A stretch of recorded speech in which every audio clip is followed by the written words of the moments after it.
छठे खेलो India winter games में आप सबका इस खूबसूरत फूलों की वादी जिसको गुलमर्ग कहा जाता है, आप सबका खैर मकदम और इस्तकबाल।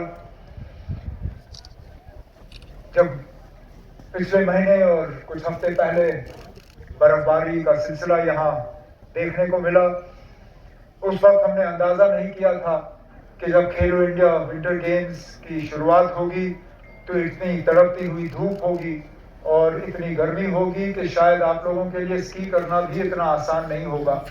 और कहीं ना कहीं, जैसे मेरे एडवाइजर नासिर ने कहा, हमें भी थोड़ी सी अब तब्दीली लानी होगी। पिछले दिनों आपने देखा होगा इटली में कोर्टिना में हम टीवी के जरिए विंटर ओलंपिक्स देख रहे थे। मैं इस मौके पर इंडिया के उस स्कीयर को मुबारक करना चाहता हूं, हमारे ही लड़के आरिफ खान को, जिन्होंने मुल्क का झंडा वहां पर लहराया और इंडिया को रिप्रेजेंट किया। इस उम्मीद के साथ कि इस खेलो इंडिया विंटर गेम्स में भी एक नया आरिफ खान जो है वो पैदा होगा। चाहे आप स्केटर हो, चाहे आप स्कीयर हो, चाहे आपका जो भी विंटर स्पोर्ट्स में आप जिस चीज़ से भी आप ताल्लुक़ रखते हो, जिस चीज़ का भी आपका शौक़ हो।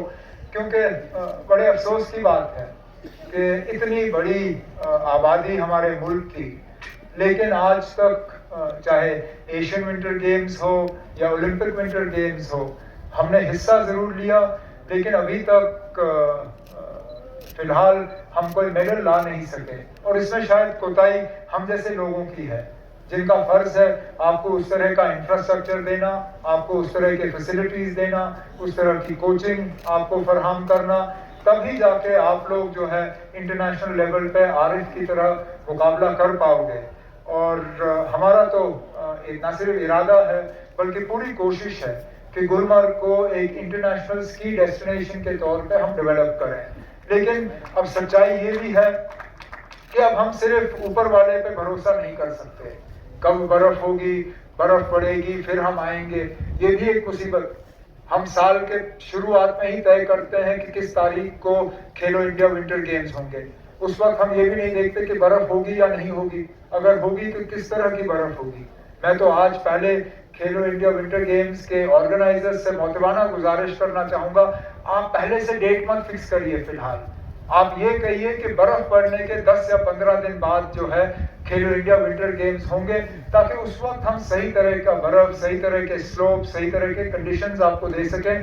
लेकिन उसके साथ मैं अपने तरफ से आपको यकीन दिलाता हूं कि अब वक्त आ गया है, हमें आर्टिफिशियल स्नो जनरेशन की तरफ जाना पड़ेगा। मैं जानता हूं इसमें भी कुछ लोग शिकायत करते हैं कि इसमें पानी का बहुत इस्तेमाल होता है, बिजली का बहुत इस्तेमाल होता है, लेकिन अगर हम इस तरह का इंफ्रास्ट्रक्चर नहीं बनाते, बदकिस्मती से मुझे कहना पड़ेगा एक दिन ऐसा आएगा जहां हम गुलमर्ग में स्की कर भी नहीं पाएंगे, और वो बहुत अफसोस की बात होगी। इसलिए इस उम्मीद के साथ कि गुलमर्ग को एक इंटरनेशनल स्की डेस्टिनेशन के तौर पे हम डेवलप करते रहेंगे, ताकि इससे स्पोर्ट्स को भी फायदा होगा, इससे जो टूरिज्म से ताल्लुक रखने वाले मेरे भाई यहाँ बैठे हैं, चाहे वो स्लेज वाले हों, चाहे वो स्की गाइड हों, चाहे वो स्की सिखाने वाले हों, चाहे वो एटीवी चलाने वाले हों, सबका कहीं ना कहीं इस बर्फ से जो है रोजी रोटी चलती है, उनका घर का गुजारा होता है। और हमारा फर्ज बनता है कि जहां हम खेलकूद के लिए भी हम साधन तैयार करते हैं, वहां पे टूरिज्म को भी बढ़ावा देने के लिए हमें मुकम्मल कोशिश करनी होगी। लेकिन ये हम बाद में बात करेंगे। आज के मौके पर मैं फिर एक बार यहाँ पे मुल्क भर से जो खेलो इंडिया विंटर गेम्स में खिलाड़ी हिस्सा लेने आए हैं, आपका खैर मकदम करता हूं। उम्मीद करता हूं कि अगले 3 दिन जो है आपके लिए बहुत बेहतरीन हो। और जैसे हमेशा कहा जाता है, जीतना इतना जरूरी नहीं है जितना हिस्सा लेना है। The winning is not important, it's the participating that matters। और आप सब यहाँ हिस्सा लेने के लिए आए हो, इसके लिए हम आपका शुक्रिया करते हुए मैं आप सबसे इजाजत चाहता हूँ। बहुत बहुत शुक्रिया।